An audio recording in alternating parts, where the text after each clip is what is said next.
Hi, and welcome to Spiritual Alchemy Energy, the podcast with Julie. Tonight I have Chaz or Charles Frode with us. Is that correct? Did I pronounce Yep, Frody, Frode? like Frodo, except Frody. Okay. Um, I I loved your book. Okay. Would you please just introduce yourself, a little bit about yourself, what you do, what you've written, because I know this is not the only book you've written. You've written quite a few books here. Um, the one we're talking about tonight is I Am Goldman, My hmm Spiritual Odyssey with Narcissus. Narcissus, yes. Um, so please introduce yourself and then we'll go into your book. Well, as you said, I'm Charles Frody, Chas Frody. Um, when I was younger, I had a Leave It to Beaver childhood in, in California, but I had this insistent need to move into silence. Um, and about the time I started to enter high school, I had this deep desire to go into a monastery. So I did some research, found a monastery in Northern California, contacted them. They said I couldn't go up there. So all during high school, I just basically went outside the building and meditated, prayed, just quiet, read a lot voraciously. And when I was 20, I went into the monastery. And so that book that you held up is my memoir of the time I was in and out of the monastery and my friendship with a monk that I met there that mirrored really closely Hermann Hesse's book. Um, let's see, I have it here. I Am Golden. Narcissus and Goldman, Mhm.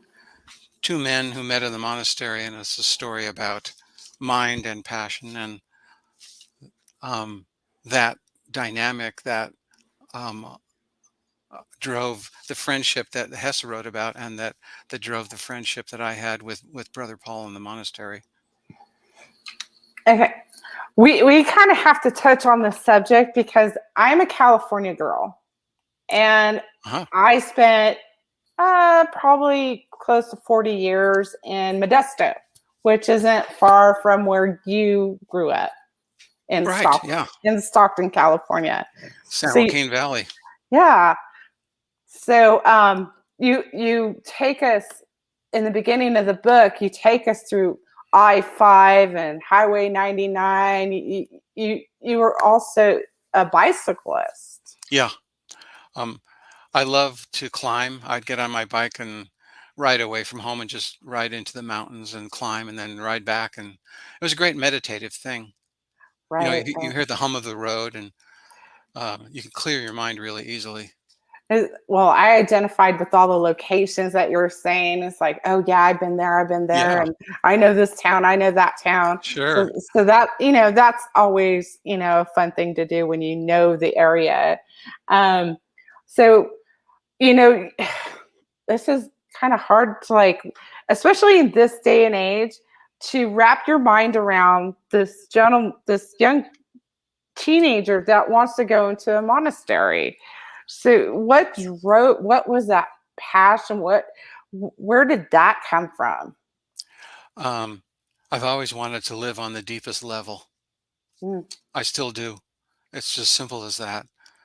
Um, and the monastery is metaphorically a desert where everything is stripped away and whatever's left over is there for you. right. So that's why I went into the monastery. Um, I've always wanted to do that, live at the deepest level, and I still do, uh, as intensely and deeply as possible. Hmm. So you and brother Paul Paul, brother Paul. um, became close friends through your Yeah. experience there. Um, you want to?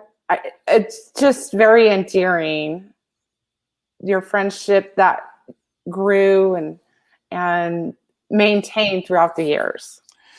Yeah, let me start just by saying that in Hermann Hesse's story about Narcissus and Goldman, young Goldman is taken to the monastery by his father, and he eventually meets the ascetic Narcissus, and they both recognize each other as different souls. Narcissus being mind, and Goldman being the passions, feelings. So when I went into the monastery, one of the things in a monastery is physical work. At that monastery north of Sacramento, they have plum trees, walnut trees, and they have a harvest. So I was put on the harvest to work with Brother Paul, who was in charge of this contraption that moved plums from the field into a washing apparatus and then into a dryer. So I got to know him because I worked side by side with him, and I think that was the start of our friendship. And at various times during the week, we would meet to talk about um, what it meant to be men who were looking for God, and what it meant to be a monk, and what it meant to be spiritual, whatever that meant. Um, and that uh, our friendship developed along those lines.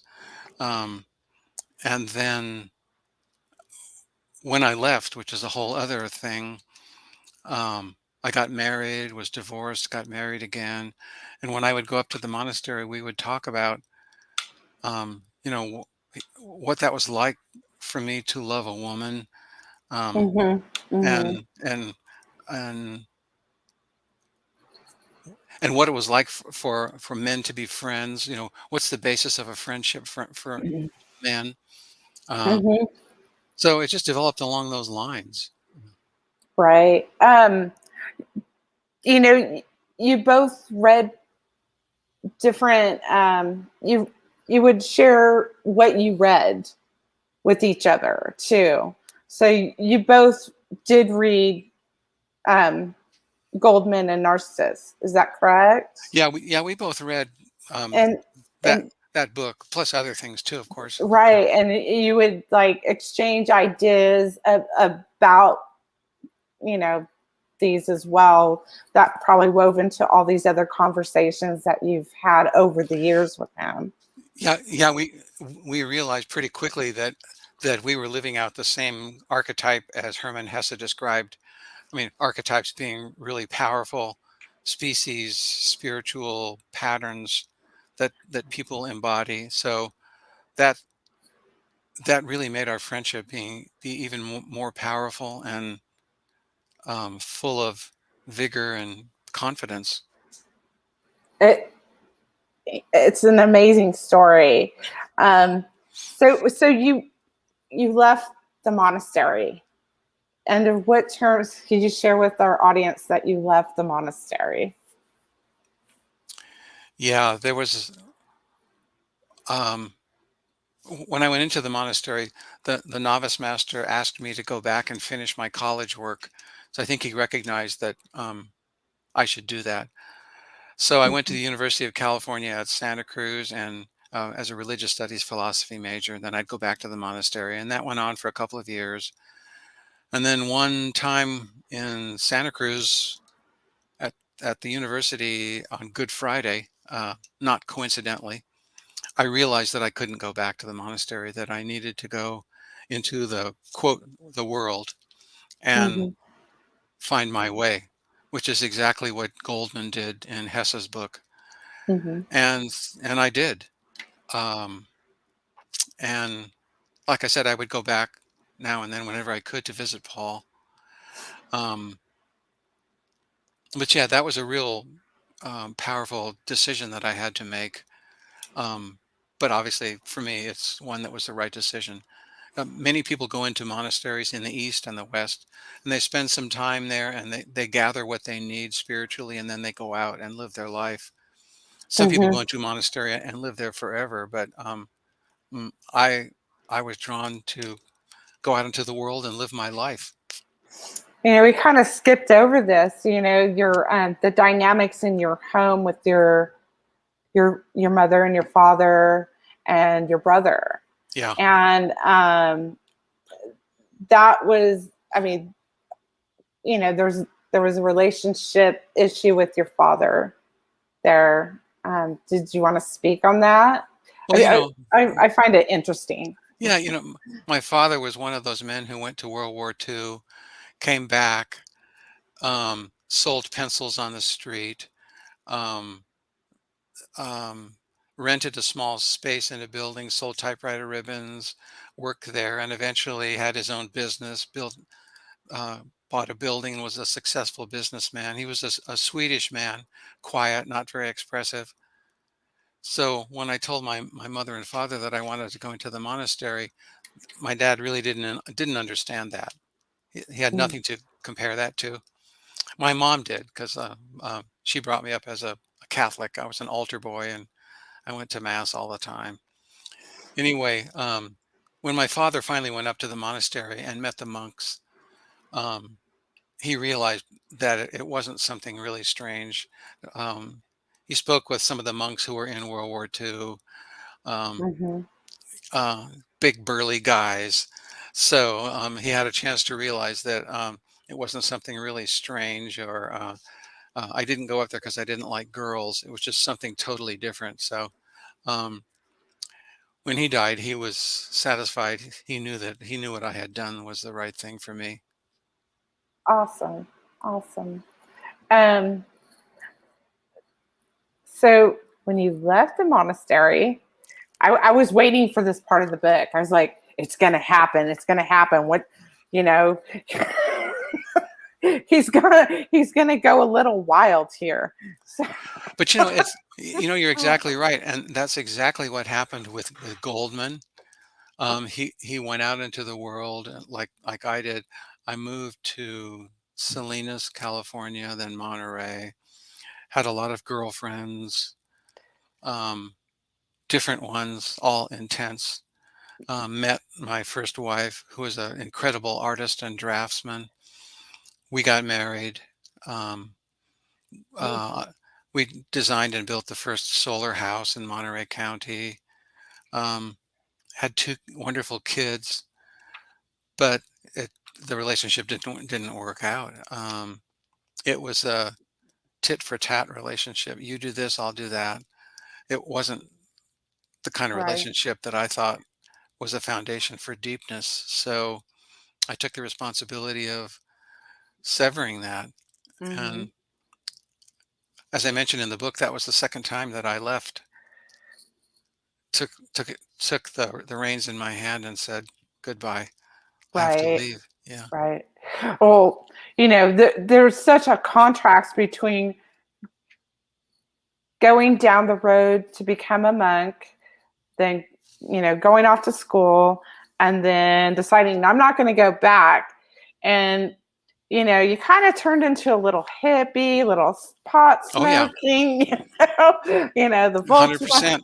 So, I 100%. kind of wanted to make that clear, and like, let's then this happened. Of course, you got married and you had your kids.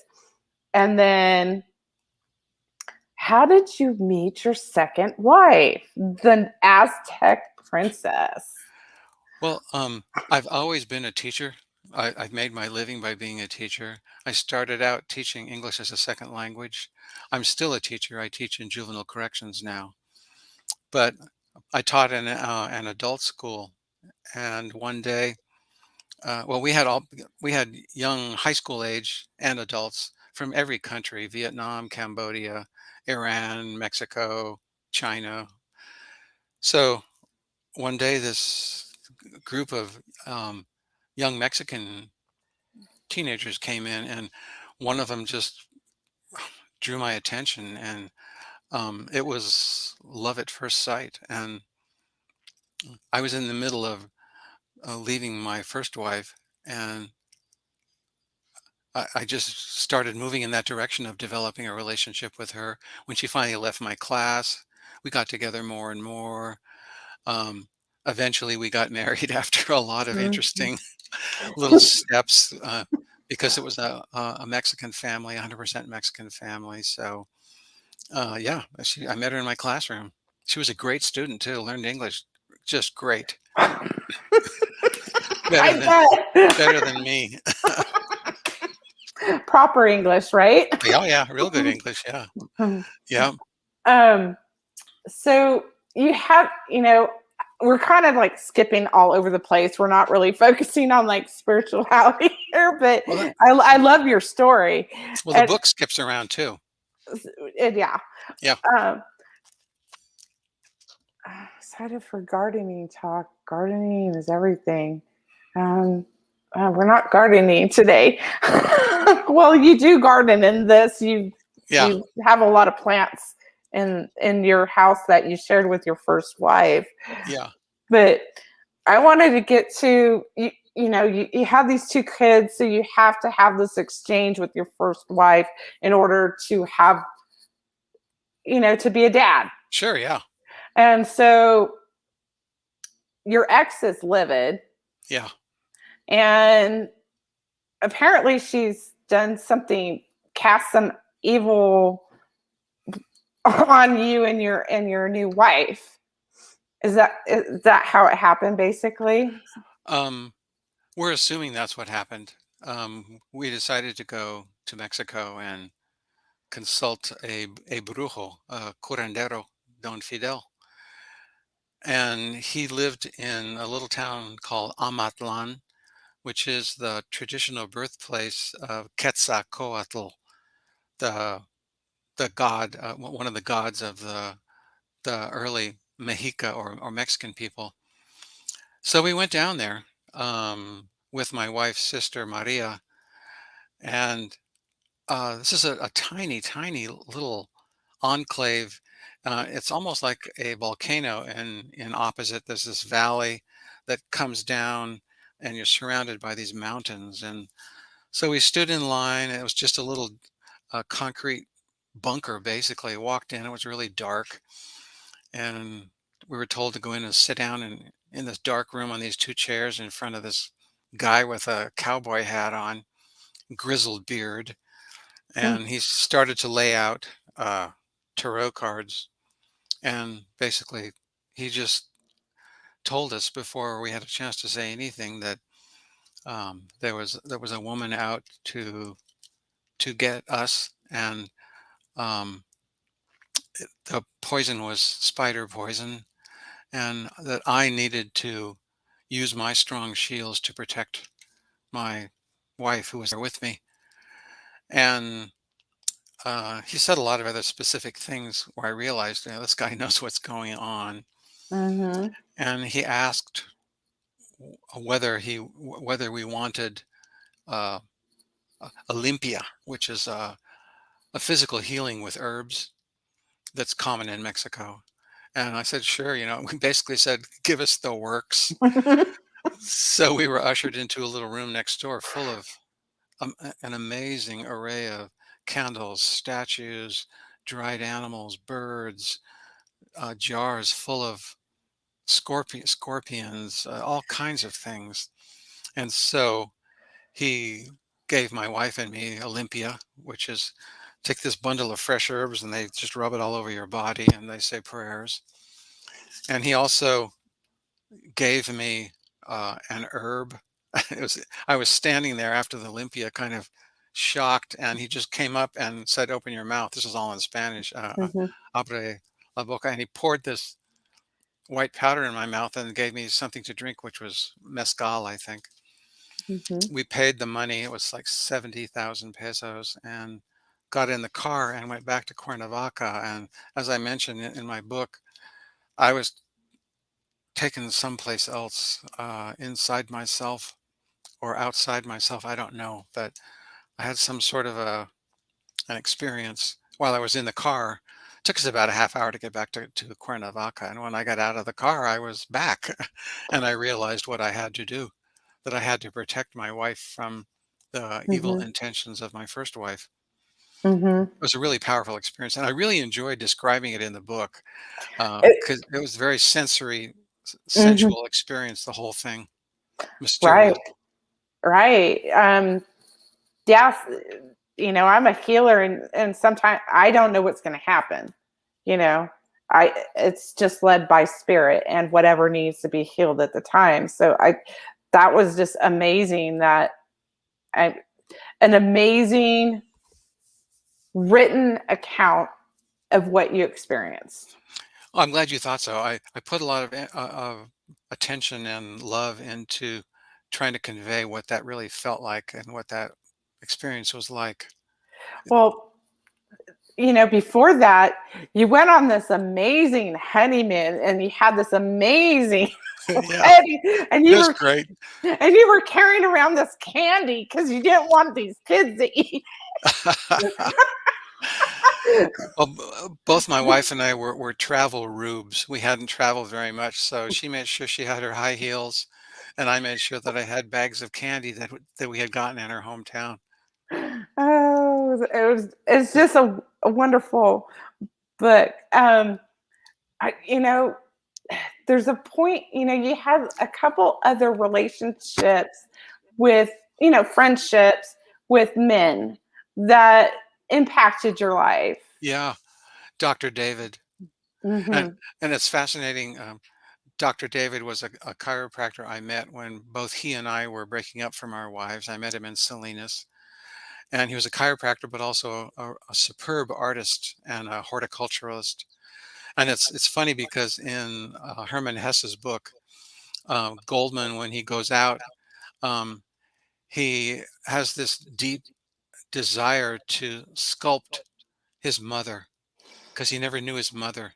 Hmm. And he finds a master artist who takes him on and teaches him the art of sculpture. Hmm. So that's what Dr. David was for me. We spent hours in my garage making things together. We would take trips to Los Angeles and get all kinds of materials and precious materials, non-precious materials, natural things, and we made jewelry. Hmm. And we also would take off into the mountains. There are several episodes in the story Right, about right, right. going Guns up and going up the mountain with our shotguns and our guns around our waist and just being out there. And David was an incredible man. I learned a lot from him, and it's really easy to say what I learned from him. I learned about making things that hmm if you have this feeling like you want to make something, just do it. Start, and it will either continue or it will end. And hmm we made things together, and it was this dance of spontaneity and creativity that produced some wonderful, wonderful things. And the other thing I learned was about how to be a human being. Um, when I would hang out with him, we'd go to stores to buy stuff, and he would always engage the person we were dealing with as if he had known them forever. And I watched how these people came out of themselves, and instead of being a cashier, they became like a friend, an acquaintance. And I started to imitate that. And from that point on, um, uh, I was no longer a shy, you know, person. I became able to talk to anybody. And he taught me those two things just by being around him.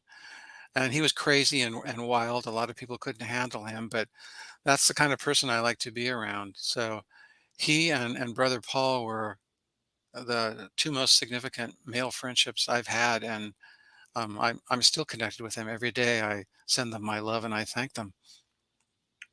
I kind of saw a little bit more in that friendship, is like, because those larger than life people, those people that have this personality, um, they're there to teach us.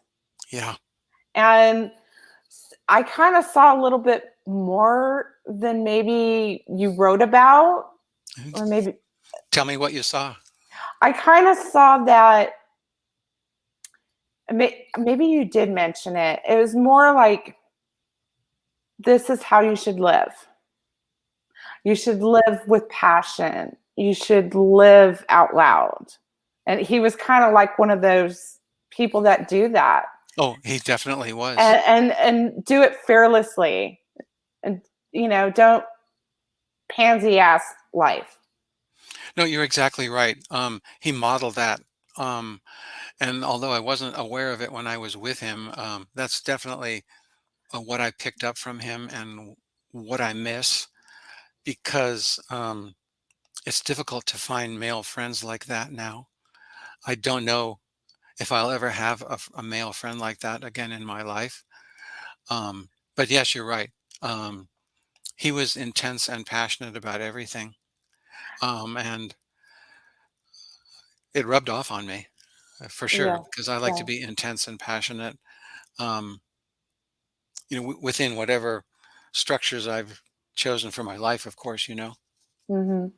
And I there's appreciate you all. saying that. Thank you. Oh, you're welcome. Pointing that Um, out.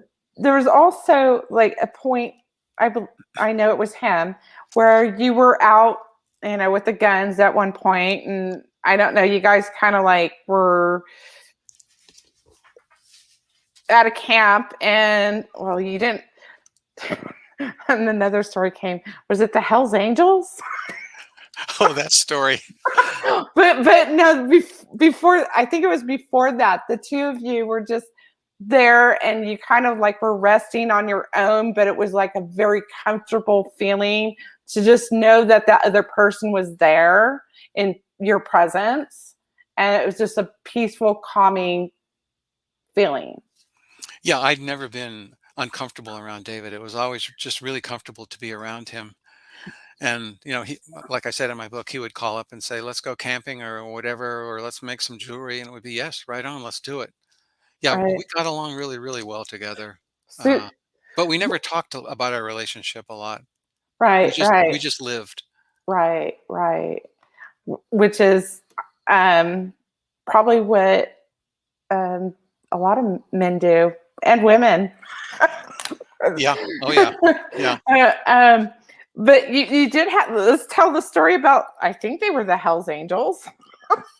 You were out there shooting guns, or they were shooting guns. They were Yeah. shooting. This was one of his hair up the ass. Let's go camping. We drove up to some place he knew about on the top of a mountain, and we started to set up just primitive camp. And as night started to fall, a, a group of motorcyclists came up and made camp kind of relatively close to us so that we could hear them. And we just wanted to be up in the mountain and be quiet. So, as I mentioned in my book, we well, what they were doing was they were shooting off cans of beer off these wooden troughs that they made out of 2x4s, and um, they were getting kind of raucous. So we just strapped on our sidearms and picked up our shotguns and a 6 pack of Coors and went over and basically said, "Hey, how's it going, you guys? You want some beer?" Uh, so they were not armed as far as we could see, but we were armed pretty well. Hmm. And so they quieted down, and it didn't turn to anything weird. But when I look back, I kind of shudder when I look back at us doing that. But that's the kind of thing we would do. Well, it was like, I'm still here. I'm still alive. I lived through it. Yep, yep, yep. Oh That was boy. funny. Oh boy. So I think there, like, maybe after you got married, I mean, there's like such great stories there with the candy and the honeymoon and the food, and but Yeah, I think there's a point that you come to in your book where you just like, I I don't know if that's true or not, but you've become more at ease with just living your life. yeah, Just um not, I mean, you had to get through this whole like ordeal with the ex-wife hex. yeah, But after that you decided like it things need to like kind of quiet down. yeah. I I really like being married with my wife. Mhm. we had two we have two wonderful children. My wife was the most incredible stepmother to our first children. Everybody speaks Spanish. She Mhm, gave Spanish classes. Um, yeah, it was time for me m- to help our family grow. And my wife and I discovered that we both love to cook. We both love to garden. So those are two things that are really important for us that we enjoy sharing. So um, I just really appreciate being alive every day, sharing those things with her, the cooking, the gardening, our family, my wife's family, which is really my family now, mhm, taking care of them. My wife and I took care of my mom and my brother when they died. And right now we're taking care of her mother. mm, And then at the same time, I'm still getting up at 4 o'clock in the morning and writing uh, mhm. and my present work stimulates a lot of deep thinking and thoughts and experience, and so a lot of that has come into my recent writing also. But yeah, I'm really happy being where I am right now. So, Jesus, that's terrible. Um, I'm really interested in your work as far as teaching juvenile the incarcerated juveniles and what you do there. Well, um, I'm in Idaho, and there are three juvenile correctional facilities, and we have one high school that services all those. So when a kid, high school age, is busted for the same thing two or three times, the judge can send them into a correctional facility. 12 months to 18 months, they have to work on their high school diploma. So we have school every day, Monday through Friday, year round, or get a GED. And then they have to do their program work, which is basically cognitive behavioral Mm, reprogramming of how they respond to triggers that get them in trouble. mm, Um, drugs, sex, gangs, crime, all that. mhm, So I'm an English teacher there, and so we have school every day. And aside from all the teaching stuff, there's the mentoring thing where a kid will gravitate towards a certain staff member, and one of your jobs is to mentor them. A lot of these mhm, kids have no parents, or their parents are meth addicts or whatever. mhm, I mhm. could tell you so many Right. tragic stories, but they've all been traumatized one way or the other. So one of our jobs is to present a normal human being and to Mhm, interact with them every day and trying to show them how to deal with other people, how to talk, how to respond, how to study, how to deal with failure, um, how, mm, how to deal with a history of screwing up and how you move on, and mhm, how to write. mhm. I help them write because most of them say, I can't write. Right, right. So the They, first thing I say is, of course you can't, but let's start. You right. always want to agree with them. So basically, I'm a teacher and a mentor with these young people, and they're just like any other high school age kid, except Mhm. they've been busted and they're traumatized. Yeah, Some of them more than others. right, right. They've been traumatized. They lived in traumatized. They're just carrying down trauma from generations. Yep. Yeah. And so, do you find yourself bringing in all of that experience and knowledge and wisdom from the monastery, from your life experiences, and helping these kids? Um, there's a whole movement of mindfulness, quote Hmm. unquote, going on in the society. And there's a movement of meditation in a lot of correctional facilities. So there are other people who do that. I don't do that, but I when I interact with a kid one on one, I'll give them some tips about how to mentally and emotionally deal with things that are happening. Um, I use these little things a lot, sticky notes. So I will put like a little message on there or a word or something that they can focus on during the day, and I give it to them. So um, I'm not there like Mr. Monk. I'm going to show you how to meditate. Well, of course It's, not. it's But not I my place mean, to do that. But well, sometimes you have a connection with one of your students, and where you pull in some other experience from your life that might help them. oh yeah, there's always sharing personal experiences with them based on what they're going through too. Of course, it being a correctional facility, there's a line that you don't want to cross in terms of divulging too much. Hmm. Because when the kid goes on the outs, you don't want them coming back into your personal life. Right. Um, but it's not difficult to figure out how to do that. I think mainly the most important thing is um, I love people and I love that age group, and they can feel it. Hmm. They feel it. Um, I recognize each one of them when they come in the room. Mm. You know, Mm. um, good morning, Juanita, or nice to see you, Julie, whatever.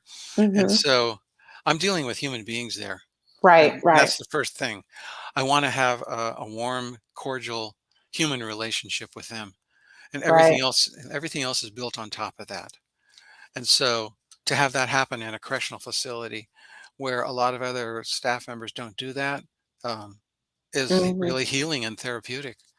Absolutely. That in itself, because they've been so traumatized sometimes that they don't even recognize that they are a human being. Right. And it does take them a while to realize that. But sooner or later, most of them do. I mean, they're Hmm. in there for 12 months, 18 months. So they have a lot Yeah. of time to think about that. Right. Big timeout. And all the other teachers are really caring, loving human beings. It's the staff. I've never worked with a staff so caring and full of concern for people. Mm. I want to get to your writing. So tell us about what you're writing now, if you share, if you want to share it or not. Writing now. Yeah. Well, the last thing I wrote was my I've got, I can, this garden book. Um, oh, but right now I'm kind of going to work, being at home, and I'm writing some poetry. Yeah, those are my books. so the garden book. Yeah. One of my favorite books. Um, I post stuff on LinkedIn, passages from my garden book with some pictures of the garden, Uh, because that's turned out to be a really popular favorite book of mine.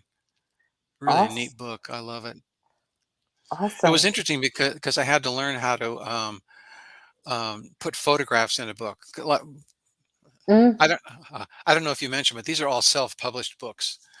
no, So I didn't. yeah, they're all self-published. So I actually made the book, submitted it to a book company which is called Lulu, Lulu, and Mm-hmm. they do print on demand. Mm-hmm. So you go to Amazon or Barnes and Noble, order the book, and then it's printed specifically for you.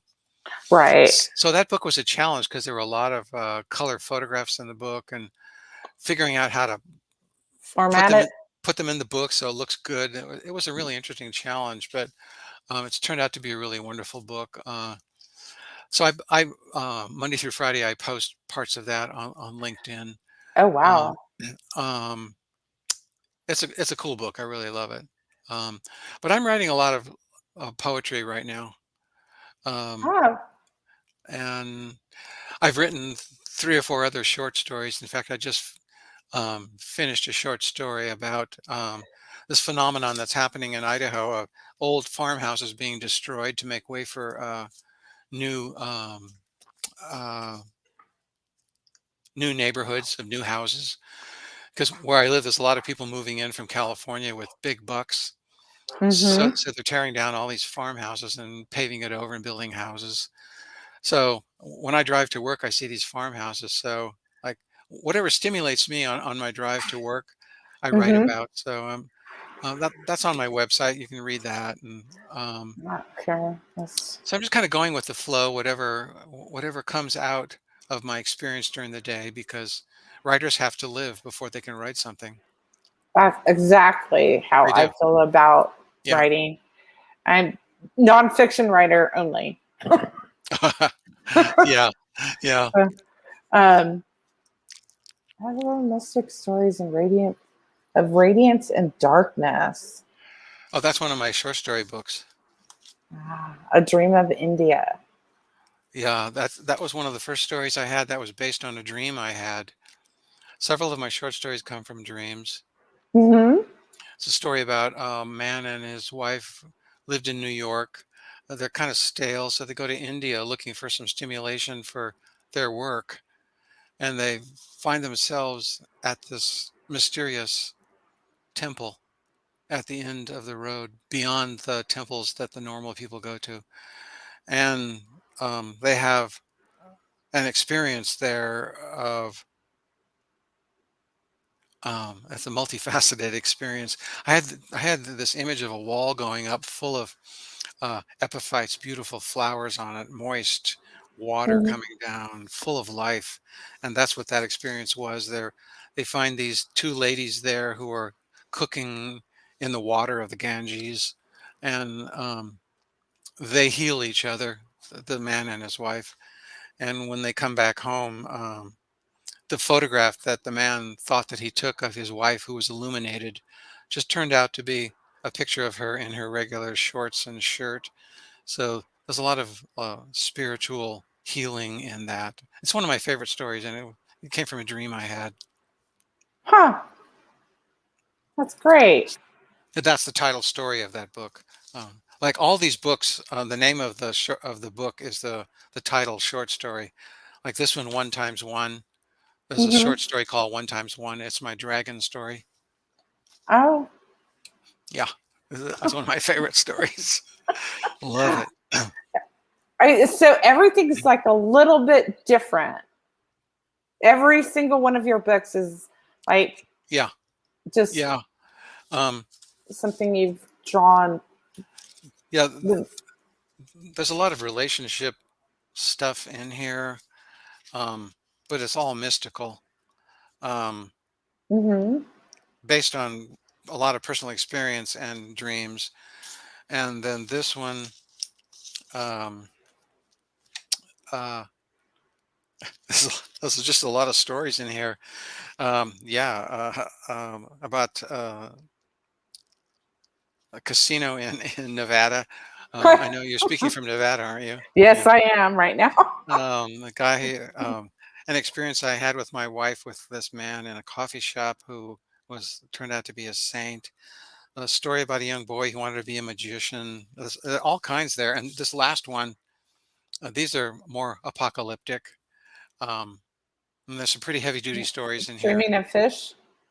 Yeah, dreaming of fish. I had that dream where I was dreaming of fish. So Hmm. um, there's a story in there about a young serial killer. I wanted to explore that. That's one of my favorite stories too.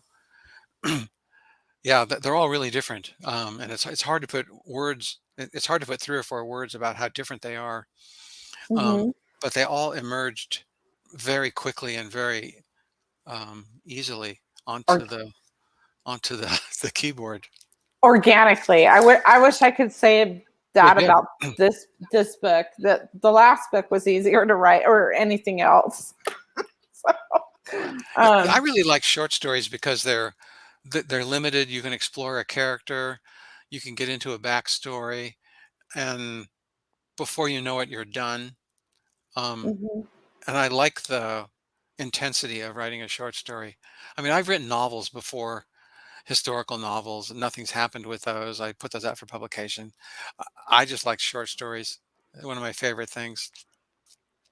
And some are fiction or based. They're based in reality. Do you obviously go into the fiction? Yeah, there's a term that they've just come up with in terms of what the genre is. So I do literary fiction, but there's a term called contemporary mimetic realism. So it's like magical realism, but it's based more in um, different levels of reality, um, different imaginations of what daily life is like. So I would say all the stories that I write are based in daily life of Right, people, of somebody or some person, and what right, happens. Um, one guy goes crazy, and people go crazy in daily life. right. Um, People remember people they love in daily life. So all the stories are based in daily life. Um, Yeah, yeah. it wasn't my intention to make it that way. It just turned out that way. Something that you're drawn to? Be- Well, it's usually some metaphor or a phrase or a mm, feeling that gets me off and triggers me to write something. Usually a metaphor. I Interesting. love metaphors. Interesting. Yeah. Well, you're a philosopher too, right? So Uh, because if I open my mouth, I am, but I try not to open my mouth about that. The less I say, the better. I just like talking about books and ideas, but well, philosophy is too complicated. philosophy can just you can talk about different ideas. That's true. I love getting in there and like let's talk about this idea like existence. That's true. Yeah, philosophy doesn't have to be highfalutin. No, it doesn't. I mean, you can drink a beer or have a glass of wine and just go on and on and on. It's great, I'm sure most philosophers had their favorite brew. right? Yeah. I love philosophy. I wish I would have. Well, in the past, I still have time to read more philosophy books. So um, Put that on your list. Everybody I has a list. I know I have a very big list. I bet. Um, I have to read some Thomas Paine. So Yeah, you should. Yeah. I That didn't know. that'll ring a bell for you. Right? Well, anyways, that'll come out later. So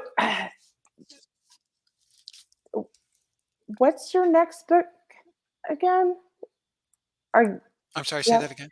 Do you have another title coming out? No, I've got about 4 new short stories, but, I'm not gonna put those out until I get, like, 14 or 15, because these all have about 14 or 15 short stories.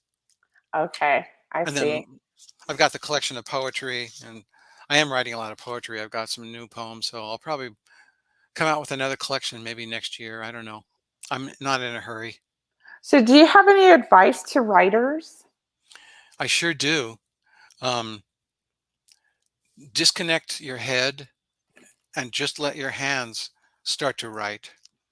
And then after a minute or so, look and see what you wrote. And you'll either say, that's a bunch of crap, or you'll go, wow, and then just keep writing. Because so many writers, they're too judgmental Mhm. and critical. So they start out with that criticalness.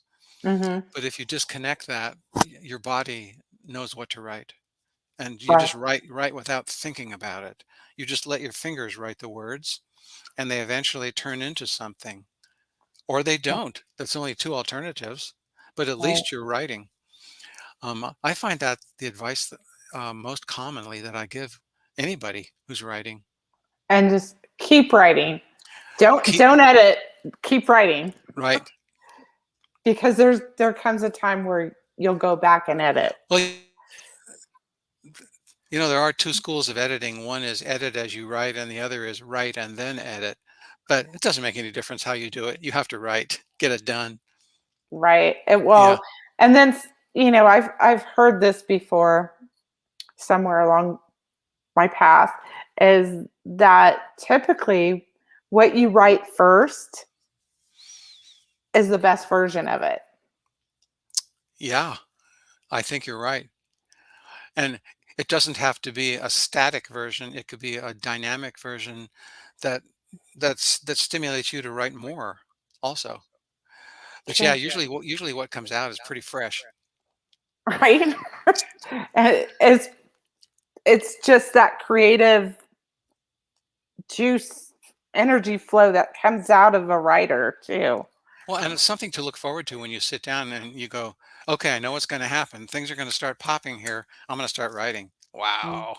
Because I know that's how it works. So whenever I sit down to write something, it's always with positive anticipation. Like there's Right. a high with it. Yeah.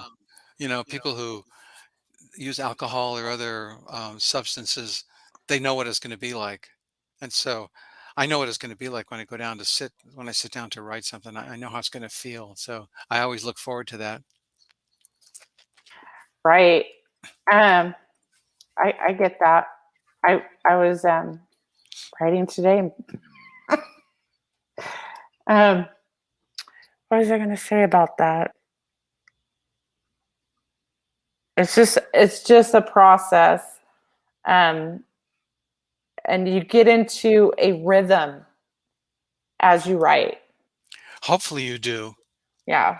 Yeah, because the rhythm carries you along and moves you forward.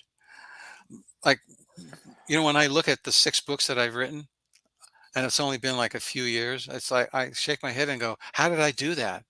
Well, I Right. did that by getting up in the morning and writing every day. Right. You just Um, get it done that way. do you ever outline your books? Do you ever do an outline? Well, with the creative, with the short stories, no, because the short stories just emerge, and Hmm. so when I put them together, I try to put them together in some way that makes sense. And I did outline a lot. Uh, the garden book, Hmm. I spent a long time coming up brainstorming some chapter titles, and that was really helpful. It just depends on the kind of book, like because a collection of short stories, it's just the stories. Hmm. Yeah, I have an aversion to outlining my stories and then find myself going back and rearranging and making an outline. This is going to flow better. Ha- Have you tried those mind maps or modular diagrams? They're like circles that are connected with lines. Yeah, I've used those, but there is, what I'm writing is like all over the map anyways. You probably need a whole wall, like I a do. whiteboard. You know how they do like investigations with all the yarn and the photographs? Oh yeah, That's that's yeah, that's what my story is. perfect, perfect. Yeah, perfect. Yeah, you better do that. Well, I tried. I'm like, well, this just happens to be a whiteboard. Uh, yeah, that's easier said than done. So, um, what kind of things do you think you might explore in the near future with your writing, or would like to dive into? There's always ideas floating around up here. That's a good question. I have no idea because I've already dealt with the idea that perhaps I won't write anything else, or perhaps I'll write a lot. I don't really know. Hmm. Um, I don't know. Like I said, I'm writing poetry. I've got about 30 new poems. I've got 4 new short stories. So I think I'm just going to continue that. So if a short story emerges, then I'll write that. If a poem emerges, I'll write that. I'm just sort of following the feelings that bubble up and flower in me based on what my life is at the moment, work, family. Right, So it's not something I really plan. right, And I've already written 6 books. So I'm putting a lot of energy into trying to market them. right. Please Right. read my book, that kind of thing. Please, please buy his book. This Yeah. is this is a fabulous thing. You know what I really like about doing my podcast. I don't really care to read much, so Is that right? yeah. So It's it's confession forced. time. I'm completely honest. So Okay. so God's like pushed me. You need to read. Yep. So it's been an education because gotten to read a lot of different styles of writing, I bet. I bet. and what the most beautiful thing is to read about somebody else's life. to have you know, go into their life, and because everybody has a different path, everybody has a story to tell, and they look at things from a different perspective. So it opens the doorway for you to have a different perspective into looking at life. Not everybody could say what you just said. It helps me to feel like what what is the nature of your depth and your dimensionality that you're so curious about other people's lives, and you've spoken about your other lives also. What an interesting perspective that is. Like I said, not very many people, I think, could have that kind of genuine perspective, that kind of curiosity. You know, I'm not interested in the Yeah. Kardashians. They don't offer me anything in the way of Right. intellectual Right. material there. But I wish other people would open their own minds. And maybe it's just a matter of like becoming friends with different people, having different conversations with people. Um, that's part of spirituality, is growing and learning.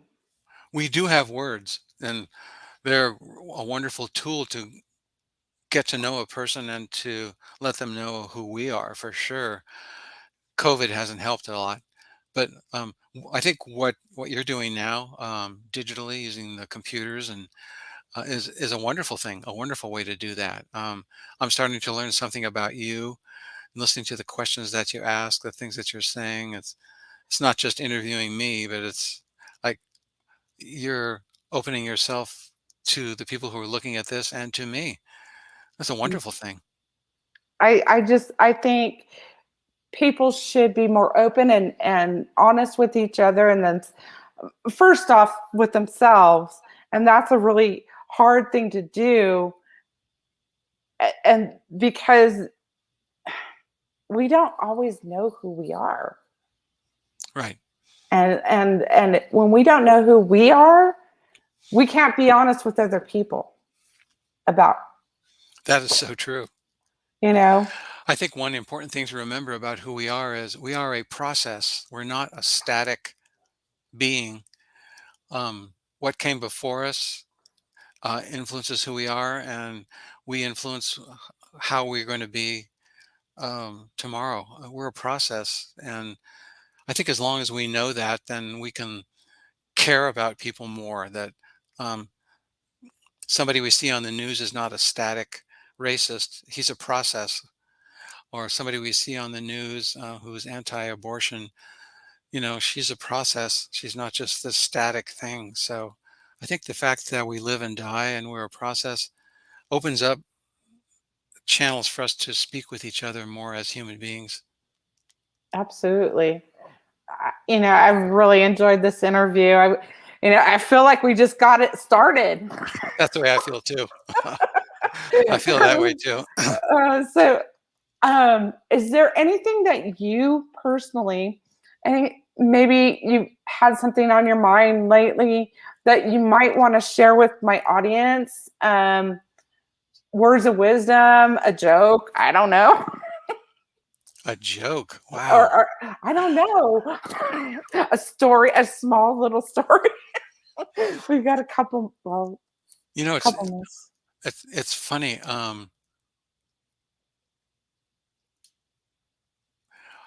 I'll tell you about my three kids, my four kids. My first daughter, Piper, um, and my first son, Miles. Um, they both um, got taught by my wife Spanish, and my daughter Piper went to Costa Rica in the Peace Corps and Mhm. worked on a governmental level, all in Spanish. My son Miles has turned into a really wonderful graphic artist and a rap artist. Mm. And my present wife and I had two children, Carlo. My father's name was Carl Oscar, so we named him Carlo. He's a beautiful man, a mechanical engineer here in Idaho, and our youngest child, Maya, um, we named them names that you could say in Spanish and English. Mhm. Uh, she's a wonderful person. She loves to bring balloons to parties. She works for the government here in Idaho, helping people with their mortgages. And Mm. I guess what I would like to say is having children is a really wonderful experience, because you get to see yourself and your spouse in them. And Mhm. my wife and I really, we're empty nesters now, so we're Mhm. at that stage where we're still caring for our family in one way or the other. But we have some Mhm. wonderful children, and most of that's because of my wonderful wife. She's a great mother, Right. Right. I totally get that. wonderful And mother. it's great that you honor her, and I'm sure she feels the same about you as a father. Probably, I would hope so. So it's good to have two parents. So, It, if you can, it's yeah, ideal. Yeah, yeah, yeah. mhm. It's Um, ideal. I think pre- kids learn a lot more. present and aware. Yeah, yeah, that's right. So, I want to thank you for being here tonight. I want to plug you, charlesfrodyauthor.com. Hmm. Please, you can check him out on Amazon or Barnes and Noble. Hmm. Noble. Yep. And he has several books available.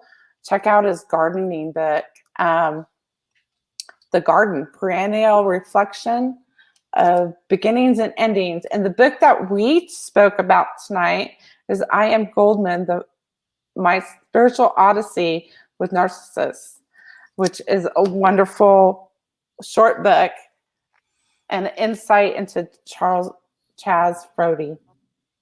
Um, I really enjoyed talking with you about that and other ideas that popped up and flowered. oh, thank you. Thank you for being here tonight. I also want to plug a couple projects I'm doing. Um, I have my website, zenbuzzies.com, which is a spiritual marketplace and community. And I'm also part of a developing a web webinar series that's going to start next year. It's called What the Bleep .xyz. And so you can check that out. We're What a great developing. name. So isn't that great? So Yeah, I want to see that. we're going to have a series that will last into April. So every other week we'll be doing a 2 or 3 hours webinar with several panelists discussing different topics. So please check us out. Please check out Chaz, charlesfrodyauthor.com and my projects as well. You have a good night. Thank you for tuning in. Blessings to you.